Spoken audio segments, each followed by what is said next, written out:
Hello, everyone. Welcome to. Late night hype. I'm your hostess, LaShon the Boisterous. Thought you glitched out. Oh, And I'm Deuce Terry. and we have a wonderful show tonight. I'm going to be showing a little preview video as a teaser as we wait on our guests to on board tonight. But of course, we got to give you the rundown of everything we have going on. We have a lot of good news. One, not so great news, but it's not necessarily bad news. So, of course, you guys know that we are still on After Dark and we are on 8 radio stations worldwide. So, we have those advertising opportunities for you. We just want to make sure you know that up front. And you can go to qsmradio.com to check out some of our shows live or archived. Just look up After Dark with the Boisterous and Deuce Terry. Before we get way into the show, why don't you guys, if you're in the chat, tell us what city and state you are checking in from? And if you're on any social media platform, Facebook, Twitch, LinkedIn, it, whatever you want to call it, let us know where you're checking in from. Yeah, that would be great because we want to know like what platforms are like. We need the analytics. Yes. Even though we can look at it later, we also need the interactions from you guys. Mm-hmm. So, of course, if you have any inquiries for anything that we have going on, make sure you just, let us know. We do have a most recent episode of Where in the Carolinas. And Where in the Carolinas is a show where we go all around. Y'all like my suspenders? Sorry, I lost train of thought looking at my suspenders. Where in the Carolinas is our travel show where we go all around North and South Carolina. We go on adventures. You look like you're about to eat some mushrooms. I know, like Mario, huh? Yeah. Okay. Real bad. That's okay. It's part of the cosplay because I actually want to start cosplaying once a month. I think that would be fun. And go where? No, sit right here on the show. I think that would be fun. I don't know. It depends on who we have on the show. Yeah. Yeah. So of course, we're in the Carolinas. You can Google that or go to We're in the Carolinas on YouTube or Facebook, and you can see what the latest episodes are going to be. The last place we went to was Web Custom Kitchen. I thought you were talking about GalaxyCon. Right, oh cool. No, my bad. So Web Custom Kitchen. I had to hurry. It was located in Gastonia. Mm-hmm. And it was really nice. It used to be a theater back in the day, and then they turned it into and then it was like a nightclub. And talk about Rios. Huh? Rios. What's the not PF chain? Oh yeah. Was it Fufang? What's the name of the other place? It's Fogo de Chao. Fogo de Chao. So in comparison, we didn't do a We're in the Carolinas because it was so last minute, and we didn't have any of our equipment. Because we want to step it up with the We're in the Carolinas and have our shows uniform, so we didn't. But I have to say, we went to a place called Rios. Something. It was a Brazilian steakhouse, and it was like the Fogo de Chao, where they come around like you have your coins, and if it's green, they're gonna come and give you like all these different cuts of meat. This is where I need a soundboard. Yeah, like fancy, huh? Yeah, it was candlelit. Yes. And wines. Yeah, it was very nice. And if you've never been to Fogo de Chao, like I don't know. See, that's the thing. I don't know if the chicken came before the egg or the egg, because I don't know if Fogo de Chao took that concept from Brazilian restaurants that were already in play. The world will never know. Or it's probably easy to really find out because Chef Ramsay, what's up, Theophilus, TJ? I had to do can we say that? I had to do a real nigga survey. I had to ask 100 people. Because I'm ghetto. Like, well, yeah. It starts off $60 a plate. Which is not bad. Fogo de Chao is much more. And I think that's because of the celebrity push behind it. Oh, right on. But I'm black. No homo. Pause. I've never left no meat on the table. Oh yeah, they overwhelm me. I'm ghetto. We doing a little doggy bag. You know what I'm saying? We getting that to go. Even if I'm with my grandma, she gonna the Ziploc bag and we taking that to the crib and the steak knives. I'm gonna get them. I ain't never left no meat on the table. Pause. So, but with them, like you can't take a doggy bag, obviously, because it's like unlimited meat. It's not even offered. Yeah. Ain't no to go cups. It's all go wine glasses and flutes. And like we were so stuffed. Like I love creme brulee, and usually everywhere I go, I get creme brulee. I didn't even have any room for it, so I couldn't even do it. So check. So you got your sides and everything. So my boy come in with the Swiss Army knife. Would you like some filet mignon? Yes. Would you like some Sirloin? Yes. Would you like some garlic parmesan wrapped grilled chicken? Yes. I ain't no hoe. I'm not finna tap out. Come on, keep running, run it, bro. It's so much. It's so much, and you only paid 60. Like, keep running back the filet mignon, bro. You're not finna get that at like Golden Corral, right? And the sirloin was my favorite meat. And I actually did even try a little bit of pork. Like She ate bacon. Yeah, I did. It scared me. I thought she was gonna be sick. Yeah, but you know what though? Like I miss eating bacon. Like I'm not even gonna lie. Like I don't eat bacon. I don't not eat bacon because it's nasty. I just don't eat bacon because I don't raise my own pigs. I don't know what they feeding these pigs. Hey sis, I don't know what they feeding these pigs. So it's like when like back in the day, cow, or whatever. Yeah, but I'm just saying, like the pig meat is kind of like I want grass-fed beans. It don't. I'm just saying, like you don't. But you're right. You're making a valid point. We don't know what they feeding the cows either, so that's a valid point. But the type of meat that pork is, like, don't get me wrong. I love the smell of bacon in the morning. It definitely will wake you up with a right. But I just try not to eat so much. But it's just to kind of like what they say, like when in Rome. You do what Romans do, whatever. So the occasion. Yeah, so I did eat some, but I couldn't eat too much because I started getting a little queasy, and then it was kind of like messing up the rest of my meal. What's up, Fred? Huh? Some more on Queens of Comedy. Uh-huh. You don't eat the pork for the motherfucking side effects. Yes. You don't remember.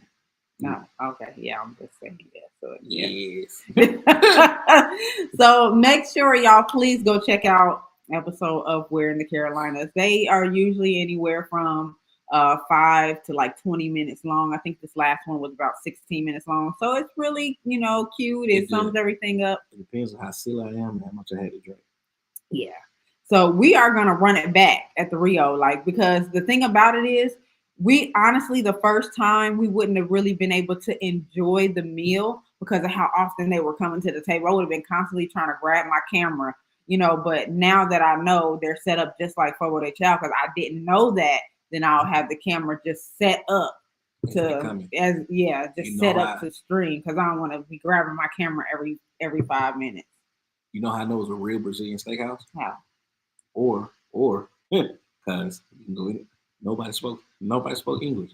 And just like the Brazilian store that was next door, that pastry shop we went to right next door. Couldn't remember the name of it. But again, last night we weren't in North Carolina. We were in Matthews. So that's where that is. So if you're ever in the area, Matthews, Carolina, Matthews, North Carolina is where it was, and it's called Rio something. Rio Brazilian. Just Rio's franchise. Rio's. Okay.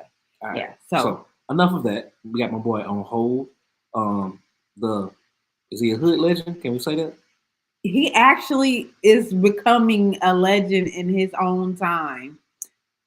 Also, keep us posted, Fred. Thank you for stopping through. Yeah. So. In my mind, the hood legend.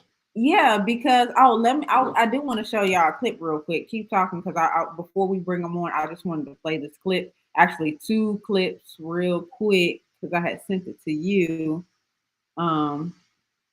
We didn't talk about We're in the Carolinas. I mean, not We're in the Carolinas, but the book. Let's do it again. Okay. So again, as the world turns, we have a lot of internet sensations. We have a lot of people that go viral, and the Homeless Homeboy is one of them. You may have seen him in your local neighborhood grocery store, fundraiser, back to Quick school, Trip. yeah, back to school events. I mean, he really has grown a large fan base. Um, you're a celebrity when you can't go out, and not be recognized. Right. So, it's something for the kids to look up to. It's something And the for, adults too. Like he's gonna tell you like the homeless homeboy is like probably one of the most relatable. I was gonna say the geeks and the nerds, because some people actually fan out, but I'm in that category. I mean, as far as comic books and Saturday morning cartoons, like to see a real live hero. You know what I mean? Matter of fact, like one of the most disappointing times of my life, because I quit piano lessons to watch Power Rangers, and I was somewhere in McDonough or Hampton, and we was on the highway, and I seen some ghetto Power Rangers in the parking lot taking pictures. I mean, I snapped. They had my parents had to pull over, and I'm up to date. I'm current on the Power Ranger episodes at the time, and this was when they transferred over from Tommy to the new Power Ranger. So Adam was the new Red Ranger. He's like, no, my name is Jason. Like, what? No, it's not. I was like, oh, it's fake. This is fake. I thought Zordon had blast their ass over in Decatur, and it wasn't true. It was just some people dressed up. It was a dope as shit. But on another note, like for the costume, I would say costume. Another childhood thing. I was a big Michael Jackson fan. I wanted nothing more for Christmas than the bad outfit. I wanted all the buttons and jackets and leather and boots and spurs and shit on the back of my shit. I wanted to walk around with a Jerry Curl shag. I wanted to be the little kid, the little kid version. Like this man created a whole costume. You know what I'm saying? He did. So and now we wear for Halloween stuff like that. Right. So above all else, the Homeless Homeboy is dope to me. Yes, and I definitely want to show you some of his wares and signed copy. Yeah, we have signed copies. Signed copy. This will be Derek's third time appearing on the show. So he's always been supportive of Late Night Hype, and so we have this long standing. Sorry, we have this long standing rapport. But without further ado, let me bring my brother in entertainment on. Derek Jefferson, what's up? What it do, Deuce? What it do, LaShon? In the building. Hey, my suspenders. Look, I've been fighting to wear these suspenders all night long, and they keep popping off. So I'm gonna take it. How do I sound? Can you hear me clearly? Yes, you sound great. Yep. Okay, cool. But welcome to the show. We have been working on trying to get Derek down here, and we wanted to do like our first podcast on a boat, but that never came together. But we still trying to shoot for that in the spring. Oh boy, hiding his identity. Oh, yeah, definitely. Definitely make my way down there. You know what I'm saying? Yes. Ain't nothing but a short ride, man. Oh yeah. Yep. So, like I was telling the audience, you've been with us with Late Night Hype, and we've been following you. We've been supporting each other over the years. And I have just been admiring watching you grow from just this idea to now icon. Icon, and then what you're doing now. So I don't want to give it away. I want you to introduce yourself, because we have a whole new kind of like genre of audience, because Deuce Terry has brought his brand in, and now we're combined on the Late Night Hype. Not necessarily CEPTV, but now we're Deuce Latrice Media. So introduce yourself and tell everybody what you have going on. What's up, everybody? I'm Derek. You know what I'm saying? Go by Homeless Homeboy. That's the name of my comic book. I'm an activist in the community. I've been rocking with LaShon since before I even had the suit. I remember I was at one event, he was interviewing me and stuff. You and 10 Carat, you know what I'm saying? So it goes back, you know what I'm saying, way before the suit. But, I came up with the idea based on me wanting to do something different, when I was actually in Columbus, probably like around 2015, just start fooling around, just writing something. I did music heavy. So like, I wanted to transition into something else that was more beneficial and something that I can kind of grow from. I kind of seen the music game as oversaturated, unfortunately. So I wanted to, and I always felt like I was one of them, what I'm saying, to stand out and to be a leader. So I did it through the comic books, and it just kind of came together all full circle, without my real intentions. Like, I did it as just trying to do something different. And my first comic book was called No Heroes in the South. It wasn't received by many people outside of the Black community, and definitely didn't want to box myself in, so I eventually came out with Homeless Homeboy, the comic book, and as a way of promoting it, I did the comic book costume based off of me going to Comic Con. Um, I didn't get that much support, or I just blended in too much with anybody else that had a table that just had their own book. But then you kind of fighting against the voice of Goku there, the writer of Spider-Man 280 or whatever the case may be. You got the person that, the draws, drew the Hulk, he's signing autographs, and, so, me just, being in there, I didn't really stand out. And, I probably made like $50, and I spent like $250 for a booth. But man, booths cost way more than that, you know what I'm saying? But nowadays, and the takeaway, what I'm saying, I turn lemons into lemonade because I didn't want to get too, discouraged for not really making my money back or breaking it even, or really, making an impact. So I was like, everybody paid attention to people in the costumes the most out of anything else, So I was like, that's a way of I'm gonna promote my book. So I got to work. I did the work, I transformed my body a little bit. Then I started doing, wearing a suit. And the more I did it, the more impactful it became amongst people. Just me wearing a suit and people being inspired by me, stepping outside of the box. I always been an outside of the box type person. I never been a trendy person. I never really follow anybody else because I believe, I can create my own and people gonna follow. Even I kind of had the same concept when I did music. When I did music, I didn't do what was popular. I did what I like, and I didn't really care if anybody will like it or not. But as long as one person liked it, I did my job. But it was more of like therapy. So I took that same approach with this. I like being an eyeball. So it was nothing for me to wear a suit in public. And everybody was like, "It's not Halloween." And the more I did it, the more people drew to it. Then the kids was amazed. And they was like, "He's a superhero," and they wanted the books, and a lot of these kids never read a comic book. So I introduced a whole different culture of, what I'm saying, readers, whether it's the mom getting it for the kids, or, a father, what I'm saying, getting it for the kids, or the father being inspired by a Black man doing something so outside of the box. A lot of people get away from their own dreams because out of fear of being judged, or, feeling that they outgrew it, or feeling that it's not accomplishable or feasible. So I inspired a lot of people through that. And along came the feeding the homeless, and that was something I always wanted to do, and I kind of just incorporated with doing this. And I was already kind of doing it before the suit too, so it just kind of made sense to do that, what I'm saying, as a way of shedding light, on the problem, ongoing problem.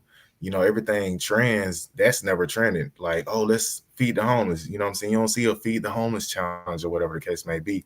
So utilizing what I'm doing, my creativity, I'm shedding light on that, and when I'm doing it, it's really authentic. When I go out and help, I don't sell my books, you know what I'm saying? Like, people ask me why I got the suit on, I explain it, and I say it's just really a symbol, you know what I'm saying? It's a symbol for, hope. We are superheroes. We just got to tap into our superpowers, you know what I'm saying? So the costume is just a metaphor for that, and when I'm out here helping people, the beauty of it is, I don't have a lot to give, but the people that I attract that want to come together with me, you know, that's what makes it a lot. A little bit from everybody makes it a lot. And the last one I threw, it wasn't even that many people, but it was powerful because it was like 2 days before Christmas. So I really didn't expect nobody to come. And like probably 6 people came, you know what I'm saying? So that was powerful, and they all brought a lot of stuff. right now in my closet, I still probably got like 6 trash bags full of clothes. Wow. So next time I do it, I'm gonna bring some of them out. And I ain't want to give it to Goodwill because Goodwill is just gonna sell it. It kind of defeats the purpose, you know what I'm saying, of donating, unless you're doing it for a tax write-off. But I don't really care about that. I really want to help, you know what I'm saying, give it to the people that need it. And it was so many people that came out, they knew me, and some women had like some costume jewelry, some of the homes they going through that, looking pretty, and had some jackets, a lot of different things. So it's always a beautiful moment. And the last one I did, I was invited by one of my colleagues, and it was at a church on Trinity Avenue, like downtown by the Capitol building. And that was powerful. That was really my first time really blending with white people doing this. It was organized, and they have a church, they do it every Sunday, and they have like a line of people, you know what I'm saying. They had so much stuff. I brought like 2 or 3 trash bags, but they have like a room with so many clothes, like belts and socks, underwear. They have the kitchen where they feeding people. Then they have like other things, like other foods, like perishables, you know what I'm saying? I mean, non-perishables and stuff we was giving away. So, I'm just got out there getting into action with it. And the some of the beautiful people, most beautiful people are homeless people. Like, they're very humble, and they want a way out, but they're so humble in their situation, they're able to laugh and have a good time and conversate, and what I'm saying, appreciate what we're doing, and still be human. A lot of people down here, it's really ugly. Like, you have, like, I can just say downtown, a 5 Point, you got people shopping and doing their thing, and then you got literally homeless people. They walking over homeless people. They sleeping right there on the walkway. You know what I'm saying? And it's crazy. We become so detached from our humility that's how we respond to it. It's like, okay, if I don't address it, then I won't be judged by it. But that's not true. You know what I'm saying? Like, even if you You can don't have, see tent city. That's what I call it. I don't know what other people call it. You can see like a whole thing of tents that homeless people stay at right off the highway. yeah, I call it tent city. yeah, that's exactly what they call it. And now what they're doing, you know what I'm saying? Because really, making people homeless, it keeps the rich people rich, so they starting to put spikes under the bridge to prevent them from sleeping on the Wow. bridge. You know what I'm saying? So they would use a budget of money to put spikes under the bridge instead of trying to house people or things of that nature. And you start to differentiate who's who out there too, because you have some people that want to be homeless. You know what I'm saying? You have people that's in between. You know what I'm saying? You have people that um might have a car and things of that nature, but they literally have nowhere to stay. Or you have a different variety of different people. You know what I'm saying? It's all about really connecting with everybody and just trying to do what you can, to push it forward. And like I said, I incorporate all these movements and pushing my comic books, because if I got to do it through the media and, get people popular on the comic books, then they'll want to read more into my story and like, oh, I love the comic book so much, I want to get involved with the activism and things of that nature. So even from that, me just growing, I'm starting to see that my mission is more than just feeding the homeless. Like, now I'm a part of like these group therapy sessions. You know what I'm saying? It's just a lot of different people from different walks of life. They join. It's like 8 p.m. every night, and we just share, and you know, um, it's beautiful. You know what I'm saying? And it's beneficial, and like, we grow from it, and we learn from different people. Sometimes you learn that maybe my situation ain't as bad. You know what I'm saying? My day was kind of bad, but man, this man went through a lot. You know what I'm saying? So it's just a experience, and I'm learning more about my mission. The more people I run into, the more engagements I get. Even to the point now, a lot of times, like if I have a viral moment or something like that, just look at the comments. The comments be full with people that I've met. You feel what I'm saying? Mhm. Like one I don't know if y'all remember that one post when the guy was trying to be funny and condescending, you know what I'm saying, about me being at the gas station, and him talking about like everybody Yeah. selling this, and Yeah. so many. I couldn't even respond quick enough.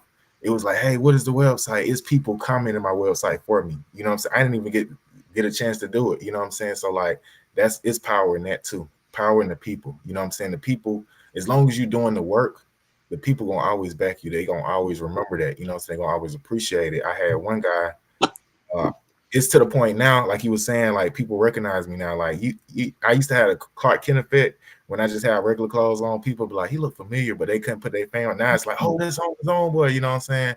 So now, like, okay, I can't have no bummy day now. Like, I can't just Yeah. Can't get caught slipping. Like can't. it's just so crazy just to see how far you've come. You I was trying to show the video with you and Ti.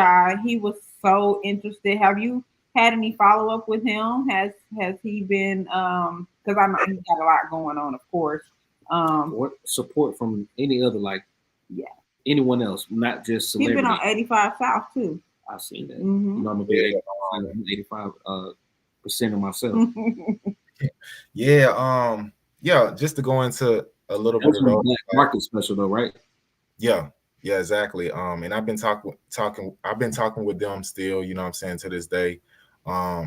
Just about, hey, how can we help you push forward and things of that nature. So me trying to get that together and present the perfect plan to them, whoever else, like even with the TI thing, like hold on for 1 second.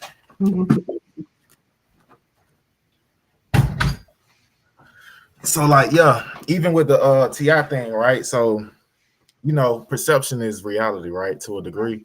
And like everybody, like even myself, you know what I'm saying, just from seeing how he act on TV and things, I'm like, T.I. seems super arrogant. He don't seem like a person that'll open up, you know what I'm saying? I was like, I never want to meet T.I., you know what I'm saying? 'Cause he say, don't meet your heroes. Like, I'm a fan of T.I., on the music side.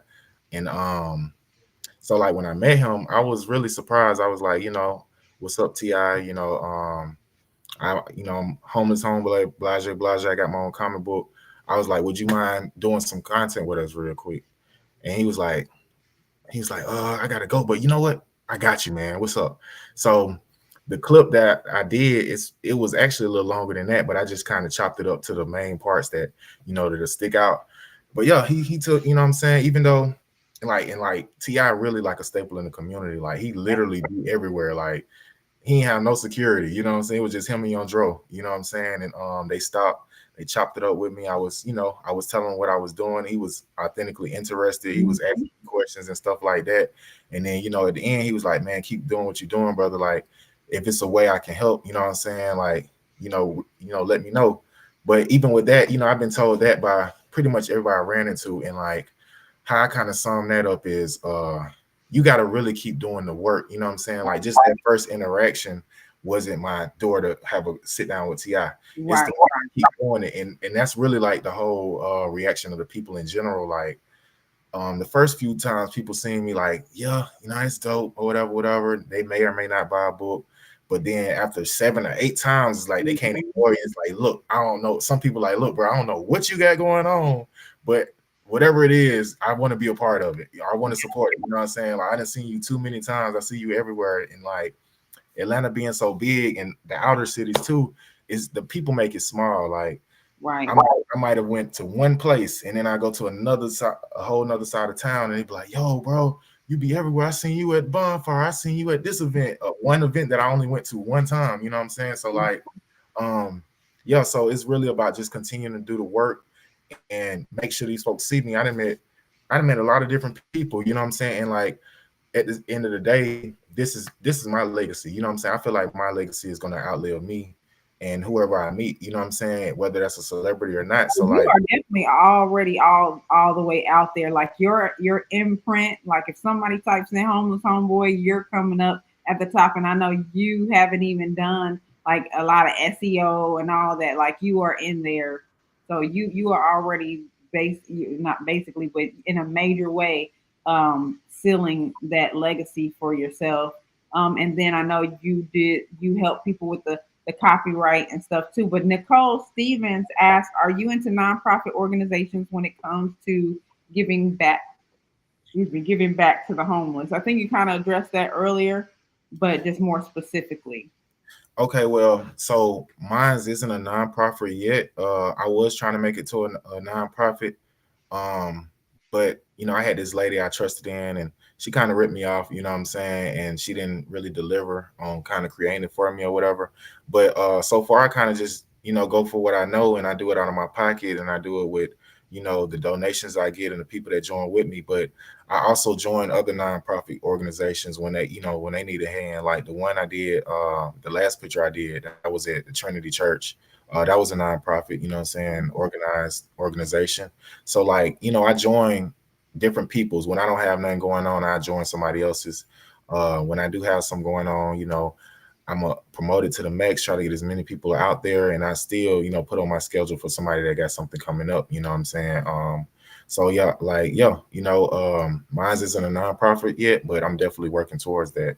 And You know, maybe you shouldn't have it main, like maybe you branch off something from it and create that into a nonprofit portion of like this is the homeless homeboy XYZ entity, and then that part like still have your for profit but loop your finances through the nonprofit so that way you know it could be like a whole tax write off. So like okay. Let me be a geek for a second. Okay. I'm an OG, but I still, like I said, I was very heavy on the Saturday morning cartoons. So the technical part of the actual comic book. Mm-hmm. And so for one, what episode or what part are we on right now?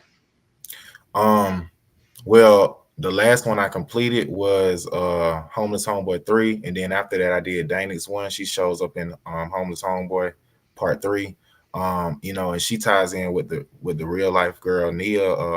I mean, her story is, you know, something I created, but my friend Nia, you know, she was actually on the cast of the 85 South show when I met her, and then when I initially met them at the event that they was doing, that's how I met them. They had an event going on, and I just showed up in my suit, and you know, I just walked up and I was like, "Hey, I'm Homeless Homeboy. I'm a volunteer." And they didn't know what to think. That's the good thing about doing this too, because it surprised people. They really don't know how to react. So they didn't question it. They were just like, okay, well, do this. So now I'm in the mix, you know what I'm saying? And that's when I met DC and all of those guys and stuff. And the producer, you know, invited me to the show. But I met Nia in the process, and she, you know, she been supporting me ever since. She bought the book. She was like, I love this. This is dope. And then like a few months later, she, you know, she reached out to me a few times. She's like, look, I should play Danix. She's like, my kids say this look just like you, mommy. You know, so she been a part of it ever since. And Sherrod, you know, that's my trainer. He's a character, and his character based off of his organization he already had, Fit Phantoms. You know, that's his whole business with training people and things like that. So we incorporated that into the first responders. And to get back to the nonprofit, that's what it's going to be called, the First Responders Initiative. You know what I'm saying? And we all kind of bring something different to the table. Like I said, Shirai do fitness. Nia, she does like health and wellness and like yoga. And you can go on homelesshomeboy.com to get the book. You know what I'm saying? It's spelled correctly, homelesshomeboy.com. I try to make it easy as possible to navigate to I was pointing down because we have your links on the marquee at the bottom of the screen. Okay. I thought you were signaling to answer the question. No, I was signaling to her to point down a little further. Sorry. Me too, bro. And when it comes to speak on that, like as far as SEO and stuff like that, I got my hand in that too. I do my own website. You know, I kind of I do everything. Like my presence, I made sure, you know, I'm at the top of Google when you type Homeless Homeboy in, you know what I'm saying? And what made me go hard with that was when I did my Kickstarter. My first successful Kickstarter was for part 2. And it just overshadowed me. Like when you type in Homeless Homeboy, Kickstarter come up and this other stuff coming out, like, nah, that's not how it's gonna go. So I made sure I did the work to make sure Homeless Homeboy stays at the top whenever you know, type it in. It's easy to navigate towards. And so basically, you know what I'm saying? What I was curious about, like, you know, when you creating something like that and you have the storyboard, like where did the storyline initially come from? So okay, so that's a whole process. That's a baby that you're making. You know what I'm saying? This is something that you made from birth and it has expounded onto the world. So I think it's fantastic. Sean here, like I said, we have books and authors and we create, you know what I mean? So to do this and be successful and accomplish at it, that's a great feat within itself. But I think on a bigger scale, because people, it's Black comic artists, of course, right? But they don't get the accreditation that they deserve. So when you think about like Black comics and physically seeing that person, like because I'm old, I immediately think about Robert Townsend and meeting him. You know what I'm saying? Like that's him. You know what I'm saying? There's no doubt that that's him. He is Meteor Man. Luke Cage is a fictional character, but that is Robert Townsend. So you get to see yourself maybe one day on screen, but on paper, like in the comic, and that's great.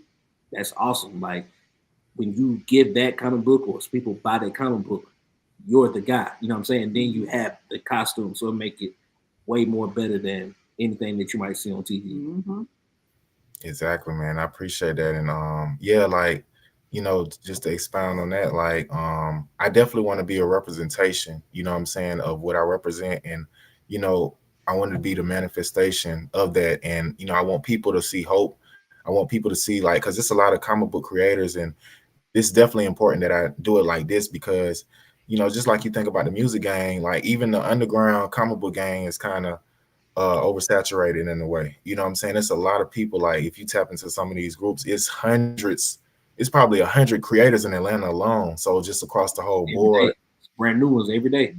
every day. You know what I'm saying? Just like musicians, you got musicians every day. You got comic book creators every day. So kind of stand out from that, you kind of got to step out of the comfort zone and do something different, you know what I'm saying, to gravitate towards people. And like the beauty of what I'm doing is like I'm trying to grasp a culture or a group of people that isn't really privy to comic books. You know what I'm saying? I was one of them. Like I actually just made it because I wanted to do something new. I didn't even think it was possible. I just started writing the stories. And like my whole process of that is like I got a guy, his name Yusuf, he's in Nigeria. So like I don't know how to make the storyboard. So he took that part away from me. He does the storyboard for me. So like what I do, I bring him the script and he'll break it down into how many comic book pages it'll be. He'll draw it up. It's the first step is on the pencil, the ink, then you got the flat color, then you have the forgot what the other the last final version of it, you know what I'm saying, when it's when it pops out and stuff like that. And then from there, he sent me the digital pages and I send it to my printer in New York and he prints it up into physical books and then he ships it to me. So that's the process. And I kind of like, I had to fall because like I said, I didn't know nothing about creating comic books. So when I found out it was possible, I was like, okay, let's do it. And he kind of didn't know about certain aspects too, like the bleed part. Man, for the life of me, I could not understand. Like this one lady, it was a comic book group I was in, Independent Comic Connection or something like that.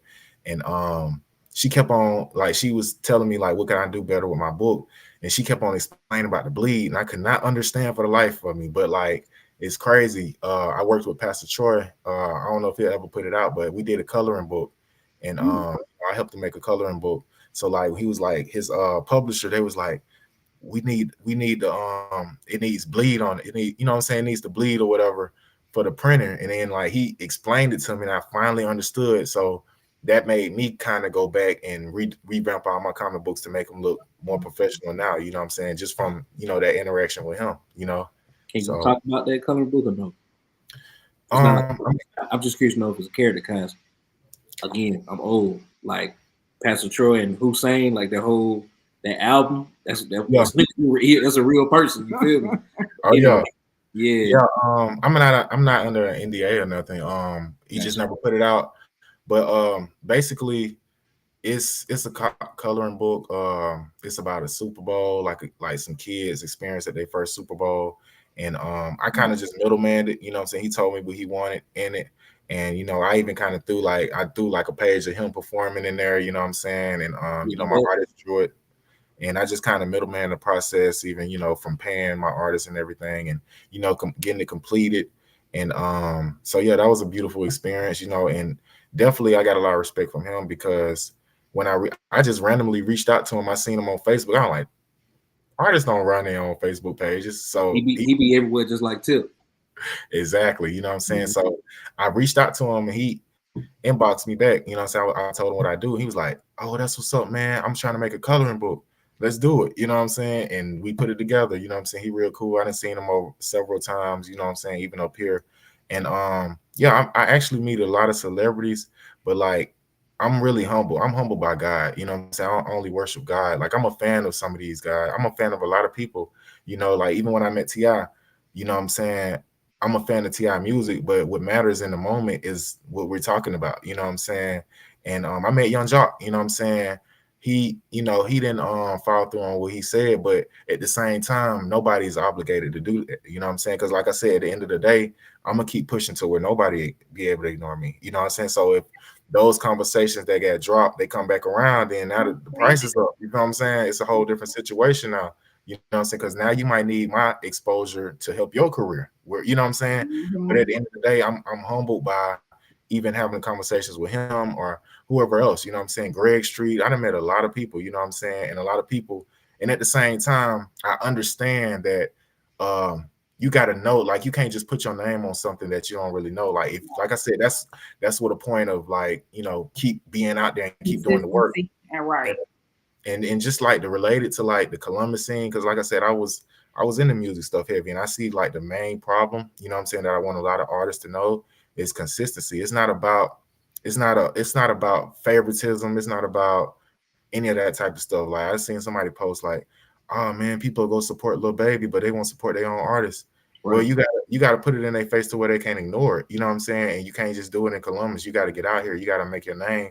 Like if I started Homeless Homeboy in Columbus, it probably wouldn't have took off. You know what I'm saying? Because it took for me to be embraced outside of Columbus for Columbus. Like, oh yeah, he from us. You know what I'm saying? That's why I make sure every interview, you know what I'm saying, that I do, that's the first thing I say. I'm from Columbus, Georgia. You know what I'm saying? Because like Mhm. people will, and I understand it because people know me from up here. So people like Atlanta's on, you know what I'm saying, superhero, whatever, which is true in its way. But I let people know where I came from, because if it wasn't for Columbus, it wouldn't be me. Like my mindset came from Columbus. Like my isolation, you know what I'm saying, came from Columbus. So like Columbus made me in a way, but I'm able to take Columbus and spread it across the world. You know what I'm saying, to where I can shine light on the talent that's down here. But the talent And that's down it's really rare that people do that, because that's like you said, the first thing people do is people from surrounding areas, they always claim Atlanta. Mhm. Yeah, You know. and like really, it's really like it's a conspiracy to that, because Atlanta is like, the known city in Georgia. You know what I'm saying? Like if you Mhm. introducing something from Georgia, you're gonna incorporate Atlanta off the rip. So it's really no point of kind of going that deep and say, oh yeah, he's from this side of town or whatever, or he's from this small city that you'll never hear from again. So like the beauty of what I'm Griffin, doing is with Griffin that if you uh, outside of Georgia and you have to explain, I'm from Griffin, Georgia, right? Like 45 okay. minutes out of Atlanta. I'm not finna explain all that when I you know what I'm saying? When you know Atlanta, you know what I'm saying? Exactly. You know what I'm saying? Yeah. It's easy. Like it's okay. We know Atlanta, Georgia. You know what I'm saying? So I kind of understand it in a way, but like the advantage I kind of got over that is because I'm the only one doing this, so I can say Columbus. So people would know when they hear Columbus, they would know Homeless Homeboy, and then from that it can branch out to this artist from Columbus. This it can be another like okay, New Orleans. You know what I'm saying? But you ain't really start hearing about Baton Rouge until Boosie, then other artists. Then you feel what I'm saying? It made it its own entity. So like I kind of got that advantage to do that with Columbus, and like Columbus is an open market. You know what I'm saying? That's why that's another thing. You know what I'm saying? That's why if something from up here, just from up here, comes down there like a cookout. You know what I'm saying? I seen like the whole, you know what I'm saying? People was turned up about cookout, but up here people don't care about no cookout. You know what I'm saying? But like, so I know that They're bad Columbus. in Columbus anyway. They run to the fad, and then after a while, it just dies down. I got a great example. So like you say, you big on music. I'm big on hip hop, like the origin. So growing up, I was so big into music, like I felt like I knew my way around Queens or Brooklyn or New York. They talked about it so much in the music, but as the South started expanding, like you feel like you know about North Memphis, White Haven, Black Haven. You feel like you know about Orange Mound. You feel like you know about Port Arthur, Texas. You would have never heard of them places without music, because it's Yep. definitely in the movies. It's definitely not in mainstream. Those are some of my favorite artists. So they talk about it just as well as anything up north. And you know how we feel about the South. You know what I'm saying? Like now in Atlanta, they name the magic cities and all the strip clubs and all the what I'm saying, the nightclubs. Like you feel like you're there, or at least you know your way around the city. You know what I mean? Or where to go if you were to visit. If that And makes sense. and I Yeah. want to bring it back real quick, because I wanted to commend you on the fact that you tie therapy into your message, because most people who are homeless, they do have, there is definitely something mentally going on. And I think that's definitely an important message. And another thing, you know, I always bring this up because I was so amazed in our last interview, and I should have clipped up our last interview and played some clips.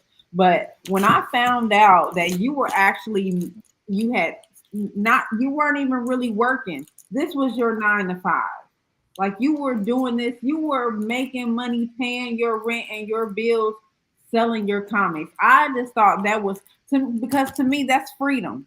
Like when you really out there doing what you love, no matter how hard it is, no matter the obstacles that come with it. Because at the end of the day, if we do things for an employer, like we're putting our energy into them, and they're free because they're living their dream, but we don't ever really get a chance. I just wanted to always tell you, like every time we get together and publicly let it be known that I am so proud of the fact that you took this risk. The fact that you were paying your bills, not working a 9 to 5, and this was what you were doing, like that's so big. That's a different meaning of consistency. Mhm. Because if you don't put in that work, or else, you know what I'm saying? Be home Yeah. for real. Right. Like, even with that, like I'm back into the 9 to 5 now, and like I was just talking in the group therapy, you know what I'm saying? And like I said, like, it's free, anybody to join, you know what I'm saying? Anytime you feel it's on your heart, I done reached out to a few of my people, you know what I'm saying, in Columbus, and they're gonna get on when they ready, you feel what I'm saying? But when they do, it's gonna be powerful and they'll never stop coming. The people that I have invited, they never stop coming. But yeah, like I was explaining in therapy today, I'm kind of like at a point now, like this year, this the year of like me grabbing life by the horns. You know what I'm saying? I got to do whatever it takes. And like I did have to go back to the 9 to 5 because I started getting more bills. You know what I'm saying? And So like, shame in that though. But the fact that like like it's still like sometimes you gotta go in and out, get something for a little while, go back out there, re-up, get a look something, So that's the name of the game. and then the unfortunate part about that is, I'm thinking it'll help me balance it out, but all it did was help me pay bills, and it pushed Homeless Homeboy further on the back burner. You know what I'm saying? And like they call it job, they call it just over broke for a reason, because they only pay you enough to keep coming to work. You know what I'm saying? It's not meant for you to expand on anything outside of that. Whether I have a job that that I work a lot of hours and I might just get paid decent, but I can't commit to this, or I have decent hours, but I'm not making enough to, what I'm saying, keep everything on. So like, it's like now, okay, I got to do something. I got to get that push. I got to find out how I can get that push, you know what I'm saying, this year, because I got to be able to commit all my time to this. Nobody got maximum wage out there. Everybody get minimum wage. That's crazy, right? Yeah, you know what I'm saying? And even when you get paid more, everything else going up, so it don't really balance out. You know what I'm saying? The bills going up, but the pay isn't. You know what I'm saying? So like, it's at a point now, like I gotta make this pop this year. I gotta do something. I just started back running my ads. Like something's gotta pop, because I gotta be able to commit all of my time to this, because it takes all of my time. And like, this is my legacy. A job will never be my legacy. You know what I'm saying? And I try to make it work to where, okay, maybe this will work for this and I can do this. And it's not, a job is selfish. You feel what I'm saying? It's not offering me anything to where I can keep this running smoothly. And I never forgive myself if I just, let this, what I'm saying, fall by the wayside. So like, and the thing about it is, like, once you work 8 hours for somebody else, you are so meant, even if it's not a hard job, because it's something that you totally, absolutely did not want to do. It just takes so much out of you on a spiritual and mental level. Sometimes you don't have anything left over for your project. We talked about that time. I was like, I just wish it was more time in a day instead of 24 hours. Give me 36 so I can have to myself. You know what I'm saying? Exactly. You know what I'm saying? And like, it's a job, even besides like the mental, you know what I'm saying? I mean, the physical strain, the mental strain is so hard, because like, even coming back into the work field, it's like, dang, this is how it is. Like, the bosses want to be condescending. They want to manipulate you to where you feel like you need a job, and you know what I'm saying, and all this type of thing. Yeah, and it's like, it's not necessary, because it's like, look, I can do the job, you feel what I'm saying, but you don't talk to me like that. You feel I'm not a kid. You feel what I'm saying? We all here grown. Some people got kids, you feel what I'm saying? Like, how you talking to somebody like that? They got kids. Like, you're not nobody parent, you know what I'm saying? And it's just a job. Just be a manager. Like, even if you gonna micromanage, just do your job. But like, don't be condescending. Don't, and like I ain't gonna lie, it's hard to like I'm steady bouncing because I can't help but who God made me to be. You know what I'm saying? I gotta be Telling that person. you. And Like, and and that's what'll happen. Like, you can't get attached because these people will try to lock you in and treat you any kind of way. So you just don't get attached. Right. and it always kind of put me in a situation because I gotta be real. Like, like one job, you know what I'm saying? The manager said something slick to me, you know what I'm saying, in front of everybody or whatever. So like at the meeting, we had like a meeting after break. I called him out, you feel what I'm saying, in the most professional way. You know what I'm saying? I ain't cursed, I wasn't mad, I didn't get angry. I wasn't an angry black man or whatever. I was just like, person in leadership is not supposed to be condescending to his people that that's working for him. Instead, if you feel like something needs to be done better, then you don't make a joke about it, you address that, you know what I'm saying. And I said some other things, and then everybody just started clapping. I'm like, I know I'm finna get fired. Now you gonna get fired. I don't like you. I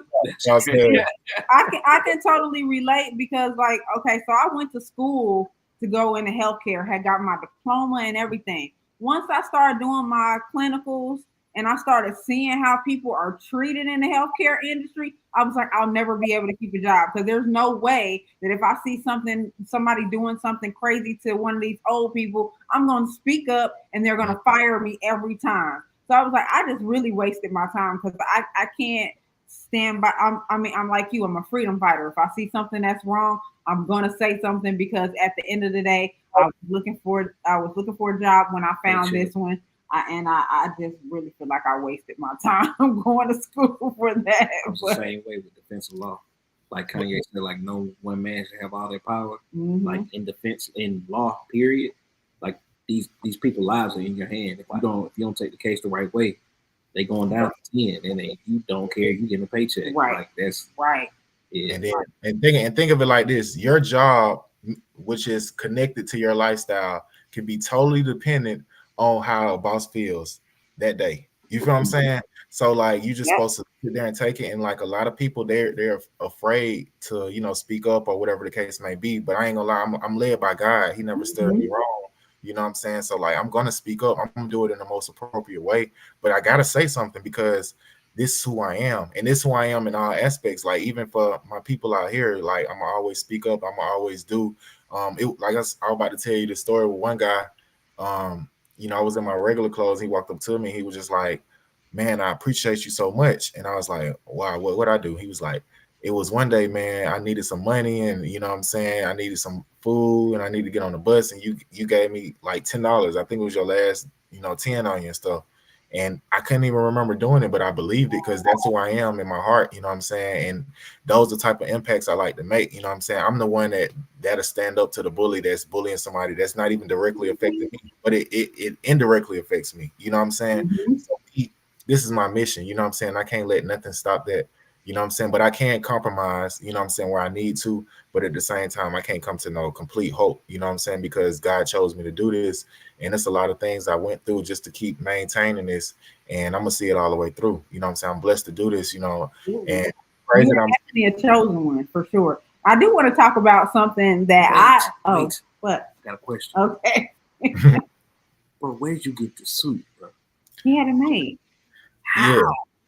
Okay, so so my first suit, I got like 3 suits, you know what I'm saying? I'll show y'all real quick. Boy, for the teleport. Right. This is my first one, you know what I'm saying? This is my first. That's the one you came to the studio the first time in. Yep. Yeah. And then this is the second one.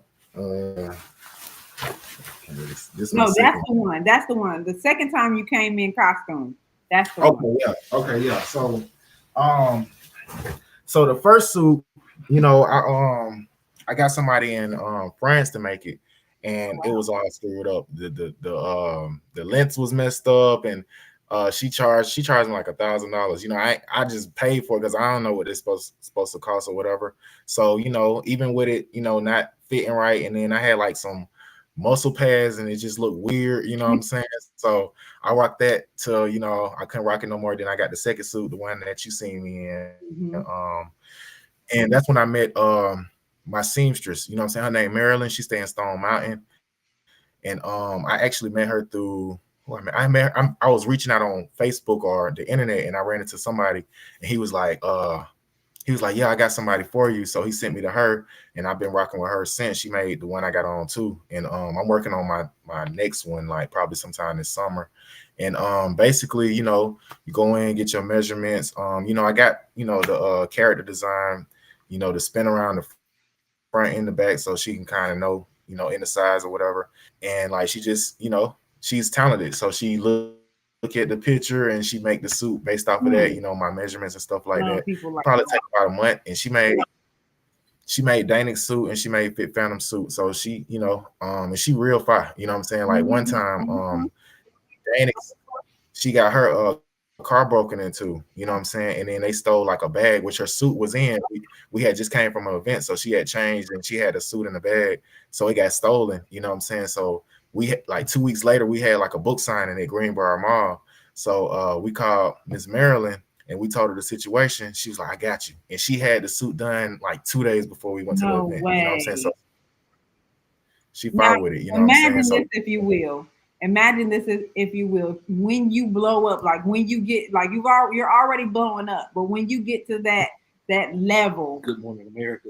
when you get to that level, and then somebody has that suit because it had been stolen and passed around, and they realize what they have. Like, oh my God, this is a suit from Original. the original suit from the Homeless Homeboy universe or whatever. This nigga Alfred made the suit for the niggas and then stole it.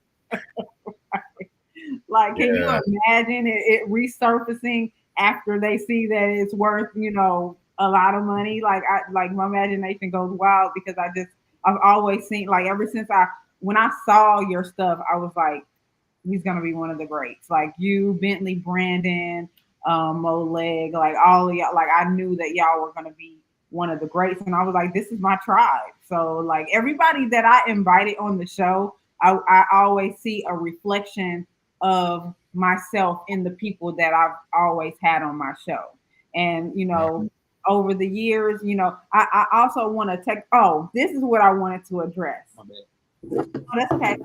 So you got a review on a YouTube channel, and it wasn't very nice, but you took that in stride. What I saw was like when the guy reviewed the comic, he was not very nice, and it was like he had a group of people who were afraid to go against what he was saying because I know the comic, I know the concept or whatever, and like he was like it wasn't, I won't say it was bad, he was just like really really critical of every And little thing, bias. and you commented on it. You was like, thank you, so like it was so humbling.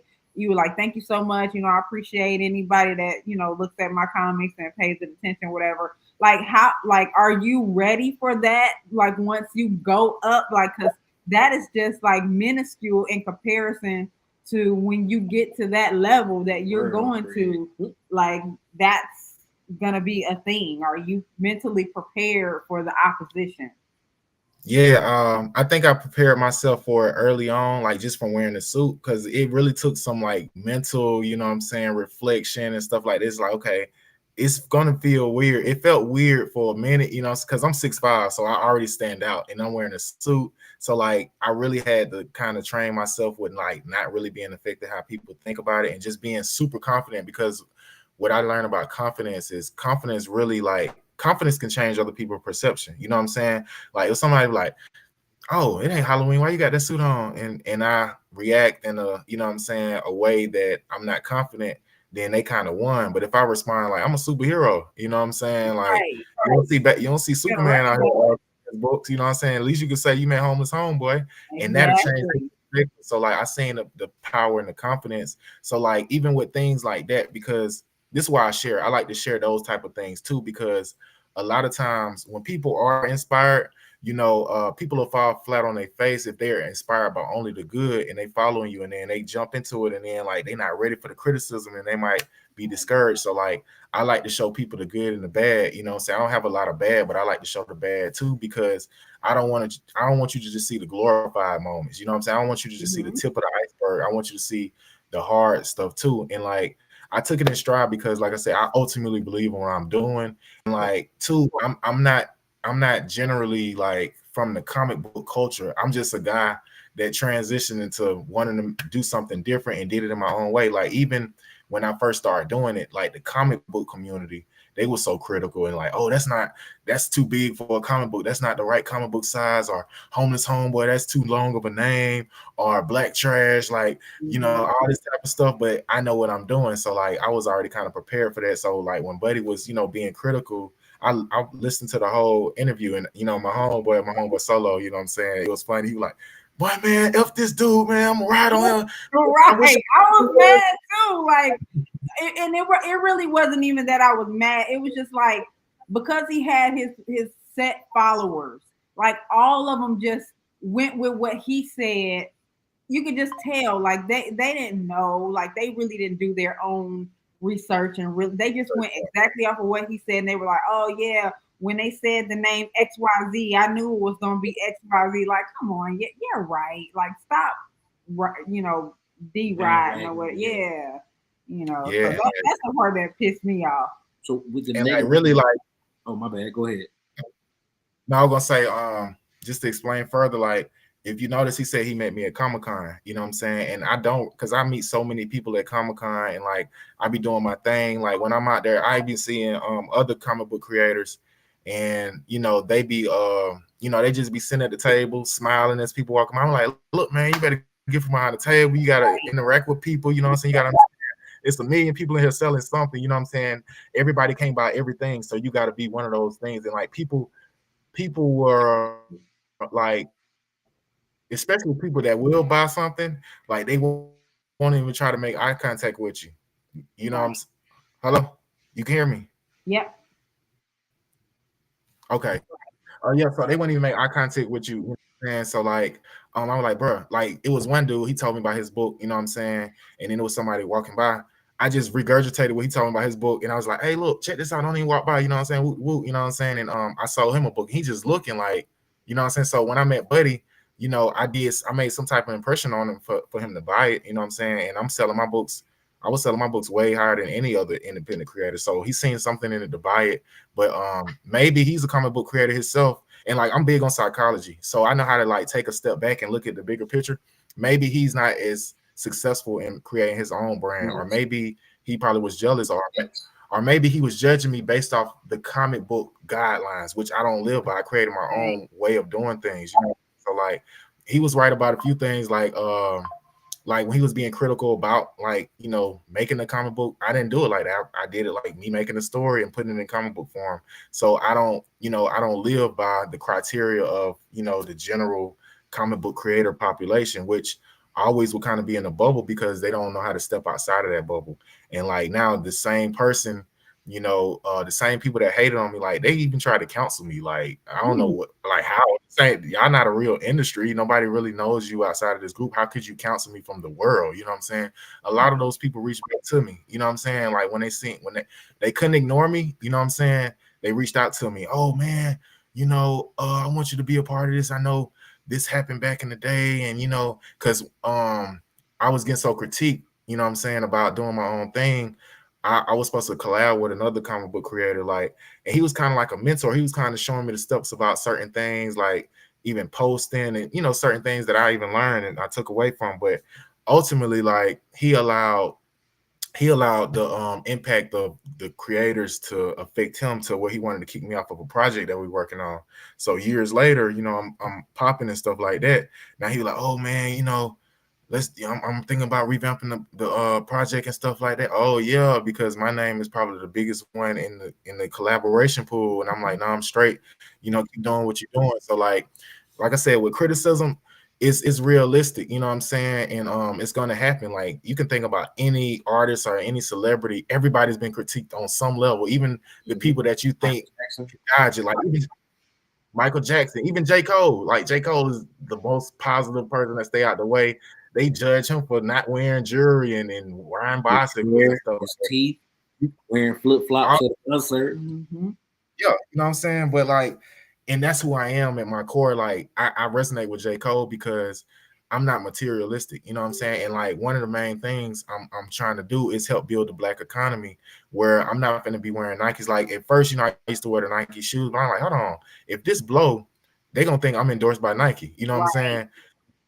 saying? I wear their shoes if they paying me a check, but until then, I'm gonna, you know what I'm saying, connect with the community. Like, every time I see a Black creator, if I got some money, I'm gonna buy their shirt, I'm gonna do this, and that's what my wardrobe gonna consist of. Not Gucci, not all this type of stuff that don't really, we don't get paid back. Like a lot of these Italian white folks with these brands that we're so obsessed with, they don't even want us wearing it. They'll tell us to our face, look what Gucci did. They made fun of it. They played in our face with the little sweater thing, and people stopped, and now people back wearing Gucci, and you know what I'm saying, but it don't contribute. Yeah, Tommy Hilfiger really didn't say what they said he said, but like Balenciaga, they did some foul stuff too, and they still do some pretty foul things. But when you got And that then side hold on the industry, it's hard to. And the reason they do it because they got such a chokehold on, on us and materialism. Like we consumed by materialism as a people. I'm generalizing because I'm not, you know what I'm saying? Like I only believe in my people, you know what I'm saying? I want to rock the brands that needs that push. You know what I'm saying? Nike don't need me to push them, you know what I'm saying? But this praise, shine, whatever, you know what I'm saying? Like I shot with a lot of people, and that's what I'm wearing, you know what I'm saying, when I'm not wearing a suit. I'm trying to find some shoes. I found one because I wear like a 15, so that part is hard, you know what I'm saying? So like I found a shoe brand, and they were like, yeah, every time I see them, like, yeah, we trying to get your size. So that's what I'm about, you know what I'm saying? I'm trying to be like an inspiration, and I'm trying to be the manifestation, and like all of that, you know what I'm saying, of what I represent. So like people can know it's not a gimmick, you know what I'm saying? Like so that's what I'm about, you know what I'm saying? Really building from the inside out. So I had a question too, like, because we're talking about So criticism. yeah, Being that you're based in Atlanta right now, uh-huh. I know how Atlanta is, right? It's a lot of different blocks and turns and avenues that you can be at wearing the suit at nighttime. You ever had a situation where you was wrong place, wrong time? Like I can imagine, like you getting ran up on by a bunch of freaky aunties, but it could be, you know what I'm saying, the opposite. You feel me? So I'm all right. I'm gonna speak on what I think you talking about. I'm gonna speak on another part. So like, being in the wrong place at the wrong time. I pretty much probably always in the suit. You know what I'm saying? I'm pretty much everywhere. I done been in because I'm from Columbus, so it'll take for me to be there to really realize, like, hold on, this is the hood. Like when I went to Mechanicsville for the first time, it don't really look like the hood until you like notice like the hood symptoms. You know what I'm saying? Like all these gates, you see little crackheads running by and stuff. So I'm like, hold on, I'm in the hood, but like, I done been around people, people with the guns, with the long clips hanging out their pocket, and even with them, you know what I'm saying? Like, they respect me because I stand on because I don't step on nobody. I'm not really stepping on nobody's toes. Nobody's jealous of what I'm doing because I'm the only one doing it. So you can't do nothing but celebrate it or, support it. You know what I'm saying? And like, I done been around all type of people, you know what I'm saying? I done been in the trenches and stuff, like just not just going intentionally, but just being there and just like discovering and, and people, they'll be like, bro, what you doing? You know what I'm saying? I tell them, I stand up tall and tell them like, look, this is what I'm doing. And I'm representing the culture. You know what I'm saying? Wrong color superhero costume. I haven't got that one yet.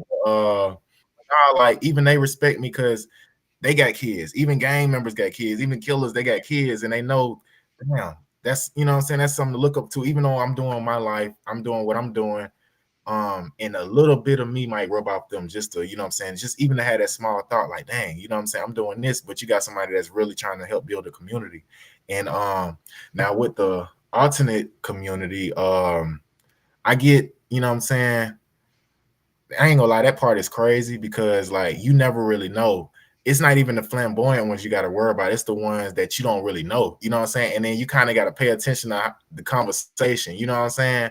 Because they'll say enough just to kind of see where you at, but they're not gonna put themselves out there. But when you recognize it, like, look, bro, you know what I'm saying? I ain't even, like I had one guy, he was flamboyant though, and he was like, he bought the book and I don't discriminate, you know what I'm saying? But when I talk to them, like I talk to any man, I'm gonna talk to you like a man. You feel what I'm saying? So you doing all this flamboyant stuff, I'm not gonna respond in that way. I'm gonna be, I'm gonna be straight up. You know what I'm saying? I'm gonna be a man while I'm speaking to you. But we gonna have space between us. Like you ain't finna be walking up on me. And one Awesome. of I ain't never heard of that. What about and one of them, you say you sick what and wear size 15 shoe? The aunties, you ain't never been outside like the VFW and the auntie pull up on you with the tights on you, trying to check you. man, it be really like the drunk females, like the drunk Right? females Wow. age or younger. Like I ain't gonna lie, I done been, what I'm saying, harassed and stuff. Like women when they get drunk, like you think We get handsy. We get handsy. Where your superpowers at? Let me see your utility belt. I done been grabbed like plenty of time. Like women think it's okay to just grab you. Like, well, hold on now. You know what I'm saying? Like, so yeah, I get approached like that too. But at the same time, I don't like, I got such a responsibility, you know what I'm saying? I keep it, level. And like, I gotta, like, my biggest network is women, you know what I'm saying? So like I got a lot of respect for women, and women support more than men because, it's an ego thing a lot of times. Like if I see a couple, you know what I'm saying, the women gonna look, you know what I'm saying, even if what they do, but it might not be a flirtatious look, it might be a look of amazement, or this different, or and the man don't know how to respond to it, so he gonna be offended. But like with women, even if they do like you, you know what I'm saying, they not aggressive, so that like they'll probably throw hints and I can just ignore them, you know what I'm saying, and I just treat them with respect, and then they'll still be loyal to what I'm doing and want to be a part of it, even if that's the motivation, you know what I'm saying. They still going to support, and women just support everything, you know what I'm saying. So like I learned how to deal with different people, you know what I'm saying. But like I had one of the gay dudes, you know what I'm saying. I was at the mall and he was like, do you do, well, he said, do you do parties? I was like, what kind of party? He was like, an LGBT party. I was like, nah, I don't got nothing against it, but that's not what I represent. That's not my lifestyle, you know what I'm saying. What I represent is something different, you feel me. And it is like I represent real like manhood, you know what I'm saying. Like I want to see these young boys turn into men. Like a lot of that stuff got these young boys in the chokehold, just kids in general. Like I'm sure y'all seen the clips of little baby singing, shake that, huh? Make that coochie, and all that. And it's sad. Like I hate to see stuff like that. And you got the young boys, they acting real sassy and stuff because they see people on social media doing it and stuff like that. But that's what's consumed because like the powers that be, that's how they are. You feel what I'm saying? So that's what they push and that's what they pay the most attention to. So even a lot of these guys that act like they straight, like I said, people do whatever they want to do, but it's confusing if you saying you straight, but then you dressing up like a woman on social media. And it's like, oh, it's for fun. I'm like, you can it's not funny. Like you can really be funny in real funny ways. Like a straight man would see like the same thing. Like, okay, it'd be a lot of men that claim they straight that do these clips acting like a woman. I would rather, it'd probably be just as funny if a woman is acting out this, you know what I'm saying? Because it's relative to how women act, but I don't want to see no dude do it. Like, Well, so that's funny that you say that because in the recent interview, Cat Williams, the whole thing, everybody's cousin or whatever. So Marlon Wayans got on and he talked about the very thing that you're talking about, and he said his rebuttal to what you said was, when white men put on a dress, it's art, but when black men put on a dress, it's gay. I just think this personally. I just think at a young age where children are impressionable, they shouldn't really have to be burdened with those. Like let the children be children. Like we don't have to kind of like put it out there so much to where now we're bringing it, like we get it, like if you are who you are, like we're not refuting anything like that, but it's like the pressure that's being put on or these whatnot. phones and these tablets raising these kids. Yeah. Like I see the same instance, like you were saying, like the little girls dance and listen to Sexy Red, but you got 4 or 5-year-old little boys with stacks of money into their ear instead of books. Right. That's crazy. Mm-hmm. It is, you know what I'm saying? And like I seen the Marlon Wayans rebuttal to that. And just to be honest, just because of the industry he in and the position he in, he could never really just be real, you know what I'm saying? And like if you really think about it, if you got some white friends, some white guy friends, I always knew white boys to be like they do borderline gay stuff. Like that's their culture. That's their funny baseball team. Crazy. Yeah. So like think about it from that perspective. Like white people and the Jews, they have the money, they have the budgets to push. So of course they're gonna put their jokes in there and they're gonna try to push it on the community. So that's where the black man in dress came from. Because think about it, that never been funny to us. Like that's not, you know what I'm saying? That's not we find humor in. So like that's just the white people, you know what I'm saying? They push that culture. So it's not art on any level. It's just Marlon Wayans. He's in a compromising position. He can't really say nothing like that because it's how he make his money. And like, you know, it's no accountability. You know what I'm saying? It's like, okay, I'm gonna put on this dress and do this, you know, this movie or whatever. And you know, white chicks, we watched that movie, but when you think about it in hindsight, when you think about it now, it's like that really wasn't. It was certain parts that was funny, but actually them dressing up, it was still weird. You know what I'm saying? But the It was a money, little off-putting. Yeah, it was like we had to make ourselves get used to it and get over the kind of trauma that was embedded in it, and then pull out the funny. Like the way that white women are getting plastic surgery now and look like Sean and Marlon Wayans, from that's some scary shit. They getting the lip injections and shit, like that shit look crazy. That's scary. My personal opinion. yeah. And I feel like it's not being accountable for, you know, you to make all these millions and be like, okay, my kids ain't affected. I can explain this to my kids or whatever, and I can just walk away with this check. But what about the many impressions that you leave on impressionable minds? Like he was just saying, like a lot of people like to say, oh, TV ain't making your son gay, but you got to think about it. If you got a young child that's developing, like when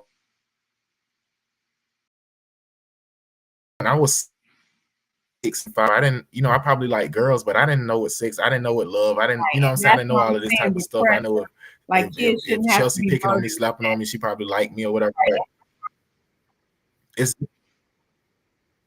yeah, and you're not giving them an opportunity to develop into themselves. Now, if they get older and that's what they choose to do, that's cool. But like, it's not fair to expose them to this. And like, even though, you know, you're like, oh, well, parents need to parent. Okay, parents can do as much parent as they can, but it's too much exposure to stuff. Like even if you take tablets from your kid, you know what I'm saying, they still got friends at school that'll show them stuff, or they still have ways to access this type of stuff. It's too much access, you know what I'm saying, and that's the problem, because shit, no kid know no Sexy Red song word for word, you know what I'm saying, and it's sad because they can just easily turn, but everybody have a soul. So at some point, these people deal with it, you know what I'm saying, they deal with it and they know the effect they have on it, but you know, they can turn their head because they making money from it. But I feel like, you know, it's God's mission to be, you know, to be a true person and to be a leader, and like you can still make money and make a good life by doing things, you know what I'm saying? You don't have to have the most money. Like I feel like when people reach billionaire status, I feel like you had to do something evil to make $1 billion. Really think about it. You had to cut somebody off, you know what I'm saying? You had to do something unbecoming of yourself to make a big.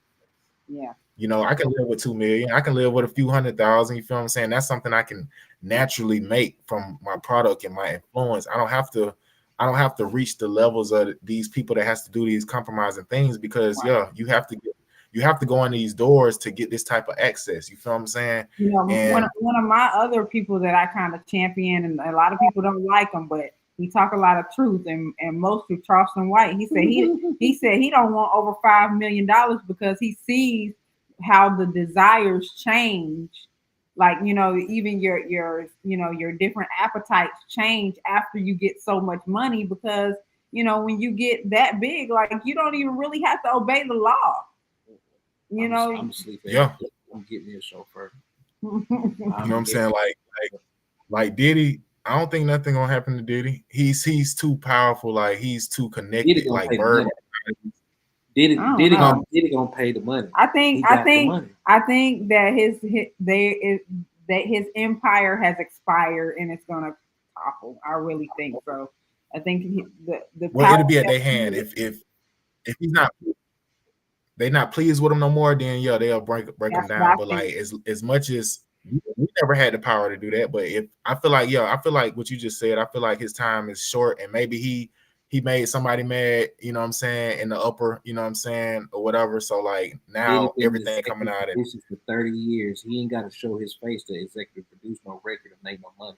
He can still make all his money and be just as powerful and lay back and be chill. You know what I'm saying? Just like people given opportunities, just like Jay-Z, to score soundtracks and movies and do But different things and anytime, opportunity. Diddy been doing that. but anytime the media blitz comes after you, when Lay the media blitz comes to Lay down. basically convince the people that you are a monster, like with R. Kelly. Yeah. Like R. Kelly wasn't even convicted of anything related to the children or the girls or the women who, finessed their age or whatever. He was convicted for racketeering. So people keep saying that he's a pedophile, and maybe he is, but he wasn't even convicted of. That's not what he's in jail for. And people Yeah, so I just feel like R. Kelly was kicked out the club. Like whatever club they definitely. got going on, he was in. He was everything, and then they was like, you know what? Nah, you can't be in this club no more. And then every little bad thing that he was doing, because they all do little stuff. They all do little stuff. But when they get ready to kick you out the club, all your stuff comes to the light, and everybody else is like, we on a whole nother topic. We done got our topic. Diddy getting exposed. It's, I believe it's that. real though. Everything we're saying is real. You feel me? Right. So And there, you got the website at the bottom. Where can people donate? Do you have a donation link on your website? I got my link tree. Is it on my I know it's on my Instagram. I think it's linktree.com/homeless homeboy. Yeah, it's that. I kept it pretty Or you simple. can just drop the cash app. We can put it on the banner. Okay, it's my cash app is $H homeboy. So instead of homeless homeboy, it's H homeboy. We're gonna post it And up. yeah, man. And like, I definitely want to lead the people with, I'm here, what I'm saying? I feel like I'm just a piece to the puzzle. It's so many other people, what I'm saying, that's out there that's like-minded and like-hearted, just like me. And they might just need a little push to just jump out there and just not be afraid of how they may be judged or received. Because at the end of the day, like I said, I like to show the highs and the lows because it's gonna come with both. But at the end of the day, this God ordained. You feel what I'm saying? Like God got this purpose for me, and I can live my life, what I'm saying, with no guilt, and knowing that I didn't cross nobody to get here, and knowing that I'm not leaving no bad impact on anybody. Like I still do music, what I'm saying, and now is to really incorporate with my storytelling and stuff like that. So like I don't curse anymore. I don't talk about stuff that that contradicts what I represent. You know what I'm saying? So like it all comes full circle. And like even in the rap scene, like I meet a lot of celebrities, but really I'd be more if fan out is the word, because at the end of the day, I worship God, what I'm saying, and not human flesh. But it'd be like a lot of these Columbus artists, because I used to do music, and a lot of people was doing it then, and they still doing it. So like I came to the last event that Lulu threw. I seen Buddy Pacino. I'm like, oh, this Buddy Pacino, like what I'm saying, and Ricky Raw, and it's so much talent down there, what I'm saying. And I want a lot of people to realize, like, just keep doing the work, what I'm saying. Don't really worry about trying to get the approval of Columbus, because that's like a losing battle. Like it doesn't really amount to anything, because number one, everybody wants to be number one, so nobody's going to big up. So like it's definitely like it's not realistic that people like, oh, we need to come together, and what I'm saying, because think about all these rappers, everybody want to be big, and we just gonna make one person blow, like kind of like the Asian effect, like the Asians will move over here and they all bump together and they all put the money in the pot for one person to get a restaurant. When that was successful, then they bring it.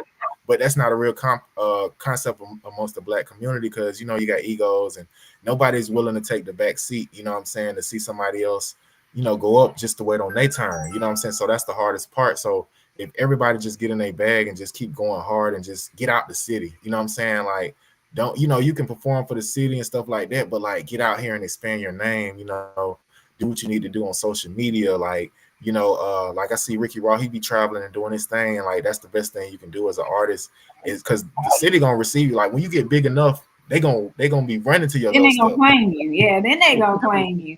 Yeah, and like this popular saying says, people at the top are collaborating. It's the people on the bottom that's competing. So it's definitely the mentality. And I do want to talk about one last thing, and I want to show it to the audience as we part ways for tonight. Your intro, I got that uploaded, and I want you to kind of present it and tell us how you did that, and you don't have to share like how much you invested in it, but I think that's big, because that means that you really saw the vision, and you have a project coming up where you're going to be doing live action. We hadn't talked about that. Yeah, and I give you an exclusive. So okay, as far as the animation, so I it cost me $1,600 and it's just a minute, you know what I'm saying? And like that was me kind of learning animation and stuff like that. And it's gonna tie into the live action show. So when I did that, it's a guy in India through Facebook I met. And I reached out to him and I sent him all three books and he read all three books and studied them and he kind of made the intro around that and I did the music, you know what I'm saying? And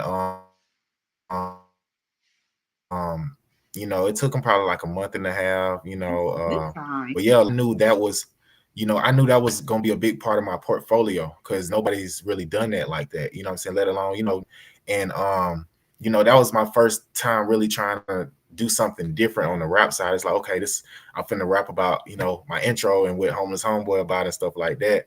So that was a big thing. And like when I was on the 85 South show, one of the guys, he reached out to me like probably the beginning of last year. He was like, "Yo, man, I remember you came on the show, man. I love this cartoon. And I want to see how we can help. You know what I'm saying? How we can help you expand that or whatever." So, me doing my critical thinking and stuff like that, I knew like me spending 1,600 on a minute, you know what I'm saying, to be able to do something that's gonna be substantial, like as far as a cartoon, I would really have to have a big budget, which I knew that nobody's probably finna, you know what I'm saying? Or at least I didn't have the resources to get that type of budget. Cause like when I do something, I want to do it right. I don't want to do nothing, you know what I'm saying? So like I was like, instead of doing a cartoon, you know what I'm saying? I was like, let's do a live action show. So this was somebody from the media art that's inside of, that's over that from the 85 South show. So that's who to deal with, you know what I'm saying? And so I Awesome. was like, let's do Sound the like live action. work that Chad did. You talking about Chad, right? Uh, Not him. That's the guy that's over the part that I went on the podcast. You know what I'm saying? Oh, He Black over Mark. that part. Yeah. This the guy over like media and he make decisions on that side. So like I guess like the shows and stuff like that.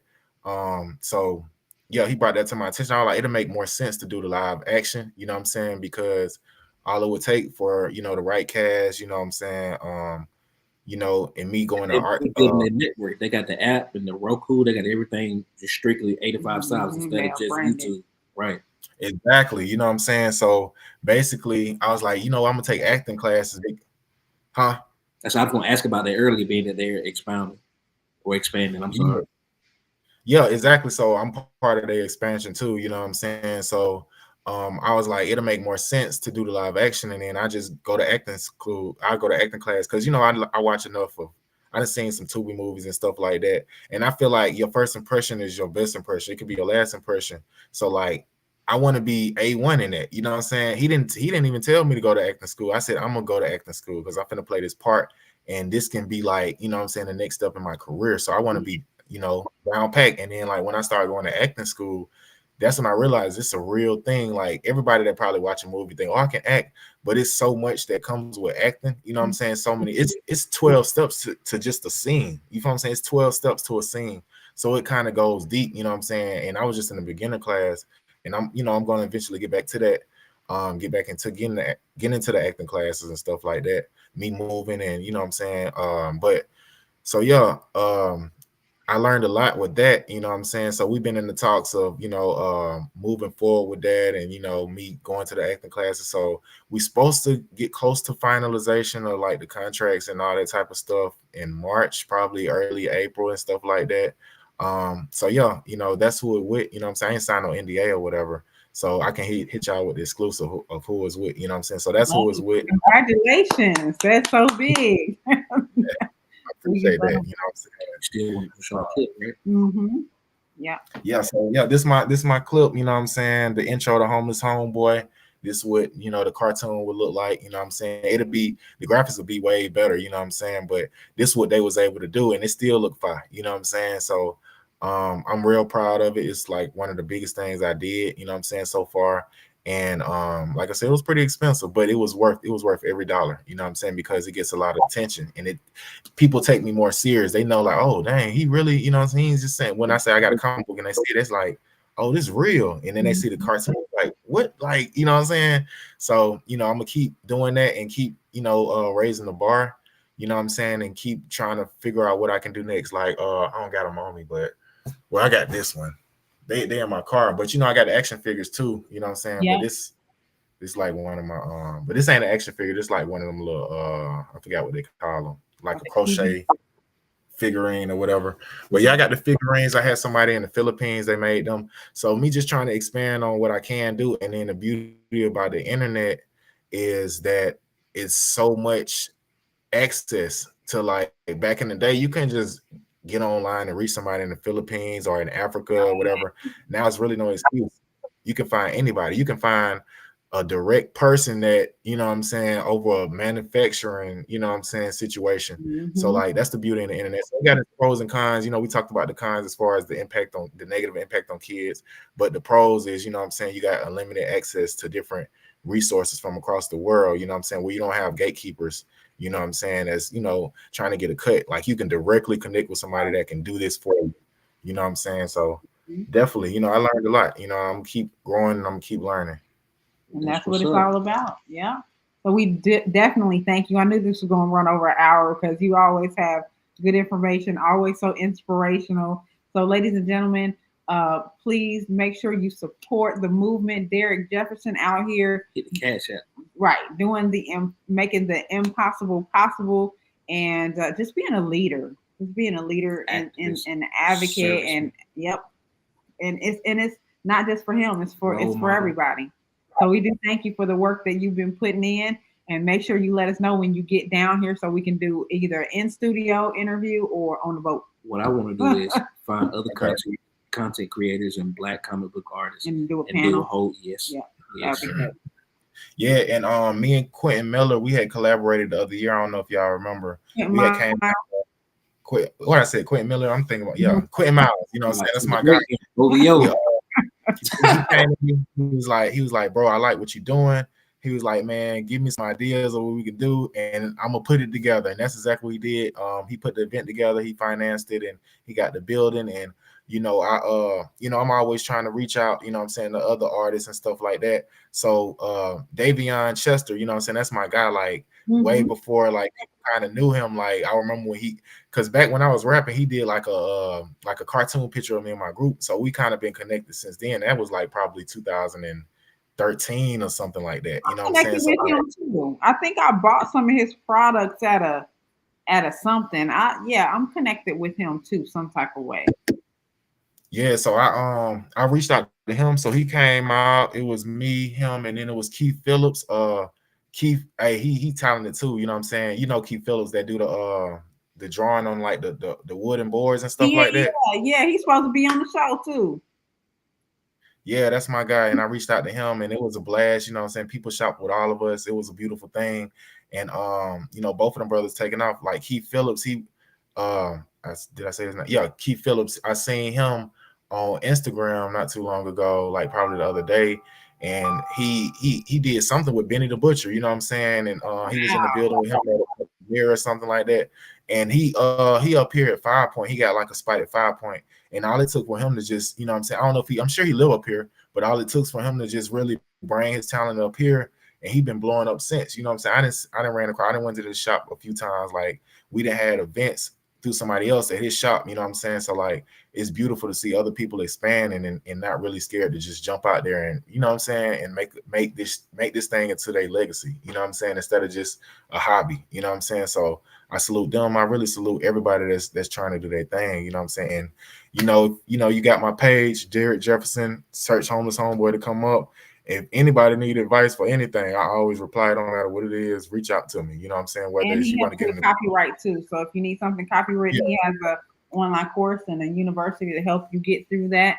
And he kind of takes the pain out of the process, or at least give you the information on how to step through that. So make sure y'all check Derek Jefferson out and everything he has. And we're going to show that intro. And I thank you so much once again. And until we meet again. All right. Have a good I night. appreciate y'all. Black King, you know what I'm saying? Y'all stay up. Absolutely.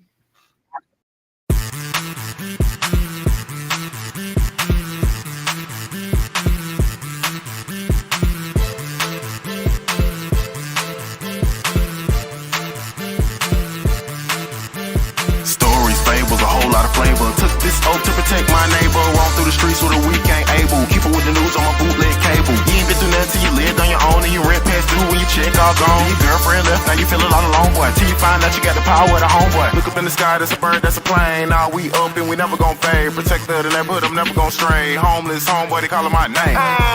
And I always come running, flying, jumping, kicking, punching. Knees to stomach, we ain't bluffing. Feeling space, I repercussion. Say you wanna party, let's dance. I still get it in, I'm still a young man. The world on my shoulders, I'm still gon' win. With every single breath till the very last end. Shout out to Danny, but my only best friend. I was sleeping on the streets till he gave me his hand. And we never gon' bend, this the beginning of a legacy, it's never gon' end. Stories, fables, a whole lot of flavor. Took this oath to protect my neighbor. Roam through the streets with a week ain't able. Keep up with the news on my bootleg cable. You ain't been through nothing till you lived on your own, and you rent past due when you check all gone. Your girlfriend left, now you feel a lot alone, boy. Till you find out you got the power of the homeboy.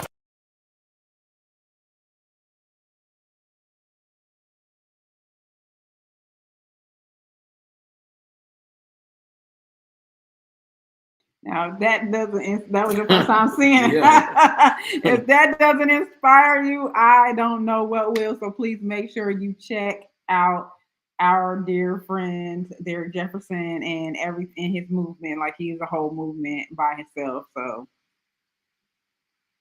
Gonna cut it wrap. huh? Gonna cut it. It's a wrap. Yeah, it's a It's wrap. for the night. Yeah, it's a wrap because we kind of ran over. So we will see y'all next week. Next week we have Farrah Mitchell. She is a law firm. She owns a law firm. And if you need information on how to start this year off right, and you have a record and you need it expunged, or you need to know how to get it expunged, then you need to tap in to our next show next Wednesday night at 10 p.m. Eastern Standard Time. You promote that show. I know some people. Yeah, for sure. We'll get it out there. Right. So we're looking forward to that, and we're looking forward to having you join us on the late night hype show. Night. Night.